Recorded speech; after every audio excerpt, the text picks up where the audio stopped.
হ্যাঁ গাইস, আজকে রান্না করব আপনার গরুর মাংস। রান্নার জন্য এখানে পেঁয়াজ, আদা, রসুন বাটা সব কিছু দিয়ে দিছি, এলাচি, দারচিনি সব কিছু।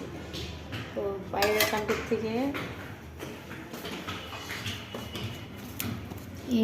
এই মরিচের গুঁড়োটা নিয়ে আসছে বাইরের থেকে। তো আজকে এটা ট্রাই করে দেখলাম কীরকম হবে, কালারটা এরকম। তো এখানে আমি লবণ টবণ হলুদ যা আছে সব কিছু দিয়ে দিচ্ছি, মাংসের মশলা যা আছে। তো আমি রান্না বসাই দিব গরুর মাংস। তো আজকে অনেক কিছু রান্না আছে, মেহমান আসবে, হাতের পাতিলায় ডাল বসাই দিচ্ছি। এখানে গরুর মাংস 2 কেজি বসাবো। তারপরে চিংড়ি মাছ দিয়ে ফুলকপি রান্না করবো। তাই ভাবলাম যে আমার ভালোবাসার মানুষদের সাথে একটু শেয়ার করি।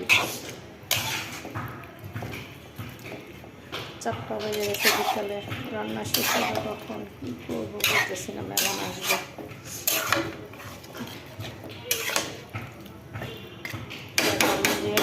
গরুর মাংসটা আগে বসাই দিই, কারণ এটা হইতে দেরি লাগবে।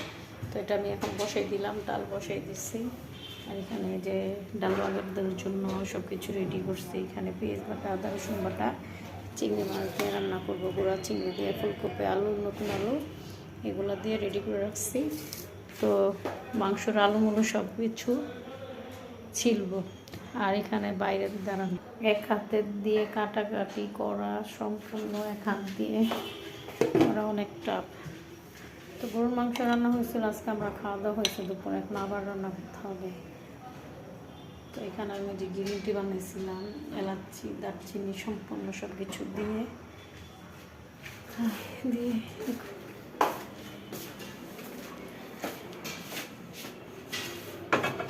বাইরে দেখেন কাজ চলতেছে, ঠুসঠাস ঠুসঠাস ঠুসঠাস শব্দ হইতেই আছে দেখছেন। আর একদম রান্না বান্না শুরু করে দিলাম সম্পূর্ণ, তাই শেয়ার করি আপনাদের সাথে। ঘর বাড়ি সব কিছু এলোমেলো হয়ে আছে। তো রান্না করতে করতে এই যে চা খাবো, রান্না গুছাই নিব, আলু ছিলবো, কত কাজ আছে দেখছেন। এগুলো ধোয়া পাতলা, রান্না করা যে ঝামেলা।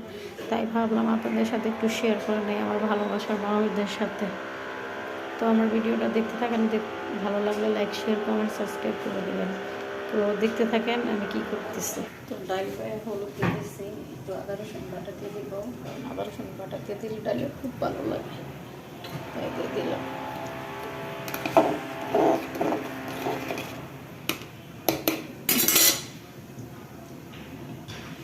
মাংসের মধ্যে অনেক সুন্দর কালার আসে বসতে গরুর মাংস। আর এখানে নতুন আলু বালু আমি এখানে ভিজিয়ে রাখছি। নতুন আলু অনেক বালু, মানে কিস কিস করে শরীরে খায়, আমি একটু ভিজিয়ে রাখছি। বালু যাতে ভিজে থাকলে বালু উঠে যাবে। তো আমি এখন বস্তাটা তুলে করে দিয়ে দিব। যে সুন্দর একটা কালার আসছে, মাশাআল্লাহ।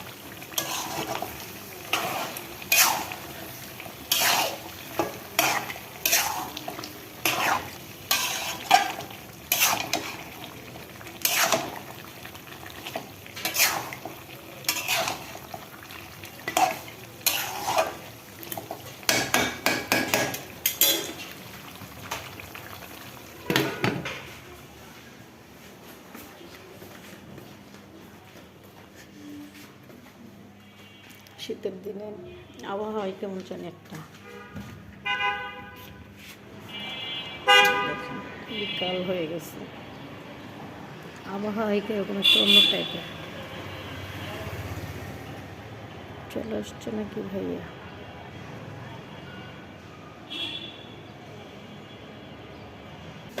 তো ওই যে আলুগুলো ছুলে নিছি, মানে ছুলা না, আঁচড়াই নিছি, ভালো শুদ্ধ আঁচড়ে নিছি। এখন কেটে নিব। মাংসটাও ভালো মতন কষানো হয়ে যাচ্ছে, আমার ডালও হয়ে যাচ্ছে।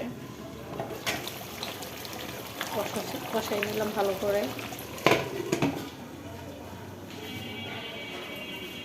তো আমার ডাল এই পাতিলা দিয়ে দিলাম ভাতের পাতিল থেকে।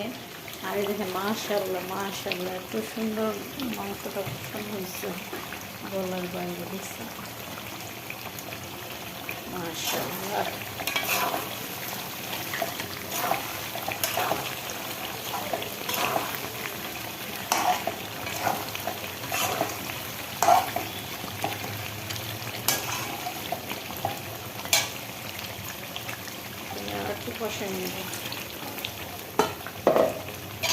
দিয়ে ভালো মতন বসাই নেব।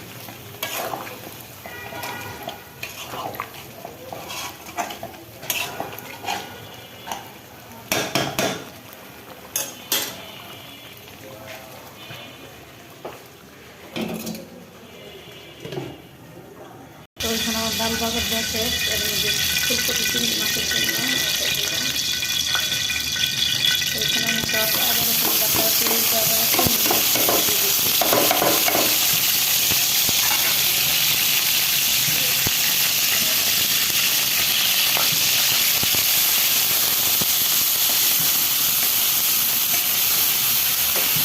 গুঁড়া চিংড়ি মাছ আবার বাবা দিয়ে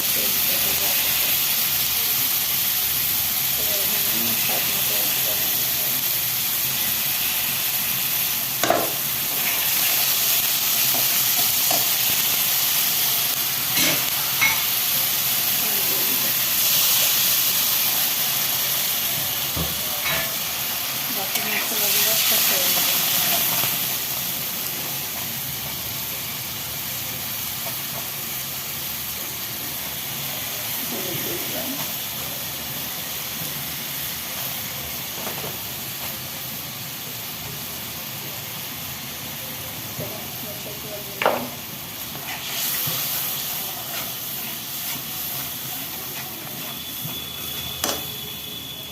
ওটা কষাতে খাওয়াবো। আর মাংস কষানো হয়ে গেছে সুন্দরভাবে, এখন আলু দিয়ে করতে হবে।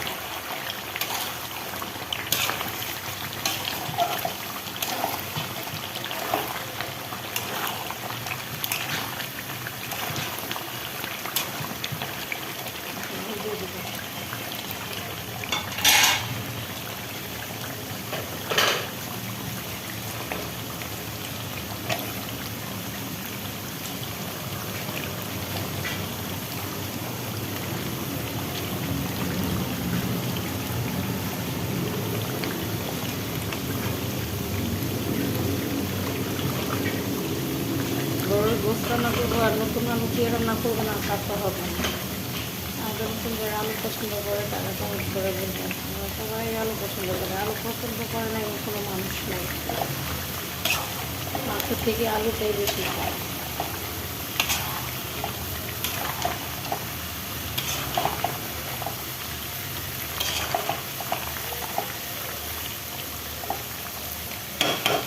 রসটা কাটতে কষাই নিয়ে তারপর ঝুল দিয়ে দেবেন। আর আমার এখানে কিন্তু এটা পছন্দ হয়ে যাচ্ছে।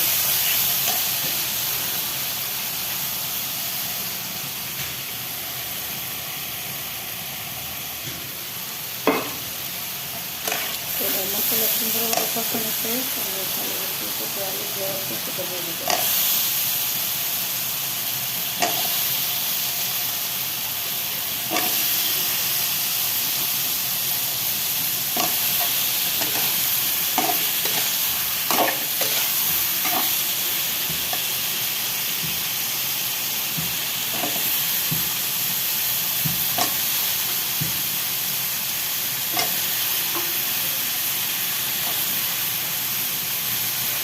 দিয়ে দিলাম দেখতে থাকুন। আর এটা সুন্দরভাবে আলু দিয়ে মাংস দিয়ে কষাচ্ছি, তারপরে পানি দিয়ে আমার এই যে গরুর মাংস রান্না করা ডাল দেখতেই পারছেন। চুলা এত বাড়াই দেওয়ার কারণে ওই রে একদম ঝোল চুলাই গেছে, নষ্ট হয়ে গেছে।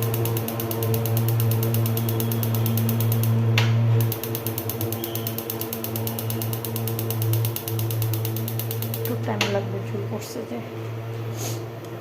আর এই যে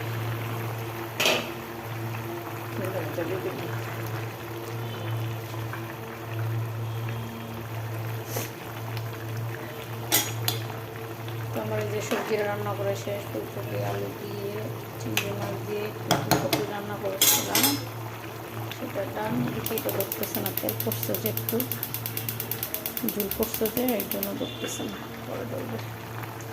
তো আছে রান্না এই পর্যন্ত শেষ করলাম। ভালো থাকবেন, ভালো লাগলে লাইক শেয়ার কমেন্ট সাবস্ক্রাইব করতে ভুলবেন না। তো আমার মাংসটা অনেক সুন্দর হয়েছিল মাশাআল্লাহ। তো আজকে পর্যন্ত শেষ করলাম, ভালো থাকবেন। আসসালামু আলাইকুম, বাই বাই, টাটা।